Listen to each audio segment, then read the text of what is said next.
Ray back again. Today in this segment, we're actually going to go over how to secure your banking information and your Zelle. I know that there's a lot of stuff that's been going on with the Zelle scams. They're happening all over the place. They have been for quite some time, and I kind of feel bad for not making this video back 6 months ago whenever I was really seeing the full force of it and how they were actually gaining access to your bank accounts and your Zelle information. Most of us are setting ourselves up for failure at every turn of the button, and I want to try and help us all get past this. Anything that I say does not mean 100% that your stuff still can't be hacked, but it's going to at least create enough of a headache that only people that are completely experienced in what they're doing can manage to actually gain access to your account information. So your Zelle and your banking, there is something I'm going to drive hard in almost every video that I'm going to do here, and that's going to be the two-part authentication, two-factor authentication. That's your technical terminology, I guess. So in your banks, you go online and you want to do all this from your phone. You don't want to have facial recognition set up on your phone. You don't want to have it set up by the thumbprint. Just go ahead and put it in with the passcode. That's just the easiest, safest way. People can try and take your phone, knock you over the head, take your picture, and get all your information. They can't get what they don't know or what they don't have in front of them. So always do it with the passcode. If somebody needs to know your passcode, then make sure that it's somebody that's not out to get you. The booger man is a real person. Nobody knows who the booger man is. There's a lot of booger men. They're hiding everywhere. So we're going to try and keep the booger man in the closet, so you can rest a little bit more easily at night. So on your banks, go to your bank app. You're going to want to set up your security and your privacy on your bank apps. You want to do everything through your phone, and use an email address as a second part of the two-factor authentication if it asks for it. We'll go over some more of that information here in a minute. Everything should be able to do through your phone. You're going to want to go in. It's going to ask you for your phone number. It's going to start sending you text messages. It's going to start sending you different various things. It gives you the option to verify every transaction that you go through your phone, and it is an immediate thing. You don't have to click on the text to do it. You wait for it to come up. Usually then you click where they want the numbers that are coming through your text, and it auto uploads pretty easily. It's not as aggravating as what I used to think that it was. It's actually pretty simple, cut and dry. So you're going to want to set up your phone number in your banks. Privacy, security settings, general, any of those keywords should get you to where you can start setting up your stuff and securing your information. I know that I use Zelle on the daily in the line of work that I do. I use a lot of electronic forms of payment. I generally do not run into this problem. Everything that I use is set up in two-part authentication. It comes directly to my phone number during any time that any of the transactions are happening. If my accounts are being accessed from something other than my phone, I get notifications that this is happening. You can go in and set this up to not be a problem anymore. You will know every time somebody runs your card, tries to gain access to anything of yours, and you can completely shut them down at that given moment. Text alerts is a wonderful option. It sounds annoying. It really isn't. It only takes 2 seconds of your time whenever the stuff's going on. And somebody that runs electronic transactions at least 10 plus times a day, it's actually real quick, real easy, and it's actually faster than cash options for me most of the time. So with that being said, your phone number, I know that my bank information and the way that I have it secured is sitting at about the 80% mark. a higher standard, being 100% obviously. I think it's more geared toward business transactions and stuff. I don't have reoccurring bill payments or reoccurring drafts out of my bank account. I don't set up that kind of stuff. I still pay those individually through whatever service that I'm paying it through.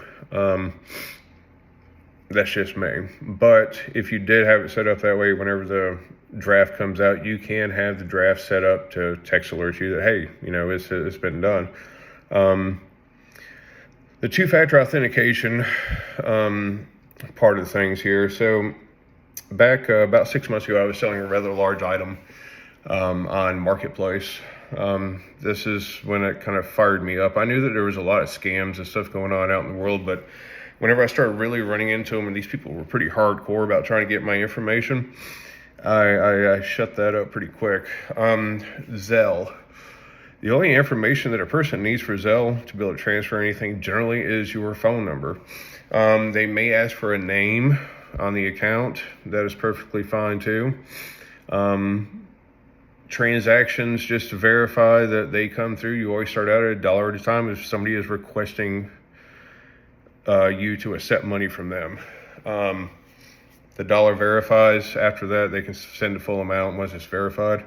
They do not need your email address. Do not give these people your email address. There's no reason to. You don't have to do it. Set it up through your phone number. It's that simple. That way you can see physically what is going on with this transfer pretty much spot on the minute. As soon as they hit the button go, you have something in your hand saying that somebody sent you $1. It's that simple. If you're sending money to somebody, first off, you don't send money to somebody that's not in your face. Don't do that. Don't do it. It could be somebody on your friends list on Facebook, which that's a whole nother subject that I'm going to go into with the two-factor authentication. It's going to happen. People are getting hacked all the time. But anyways, the Zelle. So the way that I run my Zelle is through my bank. Obviously, my bank is Bank of America. That's the only information I'm going to give you concerning my bank. It's pretty simple. I set it all up myself. Now, if you go into the bank, if you're having problems trying to get the stuff set up, or if you think your security is not set up good enough, you can go into your bank. But you should be able to do it all from the touch of your finger. If it's giving you an option to enhance your security, you enhance your security. All it's doing is just you're backing yourself up. Once you take that out of the equation, which is the bank side, then the only thing that's left is you. What you're giving people. How much information are you giving people? The Marketplace run, we want to pay you for this item. We need your email address for the Zelle. And I was like, no, I'm not giving you my email address for Zelle. My email address for my Zelle is tied into a lot of other things also. You're not going to hack my email accounts and have access to everything else past that. All you need is my name and my phone number. That is all you need, and that's all you're going to get from me. That's just that simple. I have, in past, let people scan my QR code if they are in my face, dealing in business transactions. There was a lady that recently learned me that was actually a pretty safe thing for me. It might not be safe for her. I know that some of these QR codes, hey, scan my QR code. If you didn't see these people pull up their bank information and literally go from there to Zelle and then pull up the QR code from there, then don't do it. Don't do it. But that's only if it's in your face, okay? Some of the QR codes, supposedly anyways, they can download some stuff into your phone and hack your junk, and then you're back to square one again. If you don't trust the person, phone number and name. Generally through Bank of America, if I plug in your phone number into my information, it's automatically going to give me your name. I think TD and some of these other banks may not be doing that. You may have to upload somebody into your contacts, into your phone, to Zelle anybody the money depending upon who your bank is.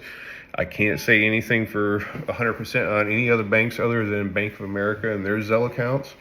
I'm not trying to sell Bank of America either. Just FYI, it's just what I use. What else can I tell you? The booger man is real in a lot of different senses. You've got to watch what you're telling people. People are going to ask for information. People are going to get text messages sent to your phone and ask you what those text messages say. You do not, under any circumstances, give that information out. If they ask for that information, you immediately end the phone call. It is a scam. That's just as fucking plain and simple as it gets. I mean, I'm not trying to be ugly, but, don't set yourself up for failure. It's too simple. It's too easy. It's aggravating at first. Trust me. Do you think for a minute that I like sitting here fat fingering my phone? No, I don't. Not at all. It gets on my nerves sometimes, but because of the fact of the way that I grew up, I'm a very determined individual. I'm a determined individual to keep what little bit of money I do have safe. And in this given moment, I want to try and help everybody else do the same thing. I know we're all in the rat race together. I know that there's not very many good videos telling you that, hey, this is pretty simple. You're lacking and you did it to yourself. I'm not trying to be ugly, but it is what it is, but we can do better. We can grow as a human population. We can at least slow some of these people down, because we don't know who they are. We just know they're lurking in our closet somewhere, and they're going to come out and get us in the middle of the night while we're sleeping. Don't let the booger man come get you. It's not going to be a good thing. It's we can stop this. We can stop this, or we can at least slow it down. It's so rampant right now, and it's a lot of our own fault. That's just as simple as it gets, man. Like the video, share. It's going to be on YouTube, Facebook, wherever I can manage to show the video. There's going to be more stuff coming up. I think the next segment that I'm going to get into is Facebook and how to set up your security there. I know that every time I log into my Facebook account, I continuously see it on the daily. Oh, my account's been hacked. Oh, my account's been hacked. And sometimes these people that are hacking the accounts, they'll send out messages to me, or I don't even know this person really to begin with, but you're on my friends list because you're through a network of people that I know. And we can kind of put a stop to that too. There's a lot of scams being ran that way. You'd be scammed by somebody that you think that isn't the person that you thought you knew. It's the booger man again.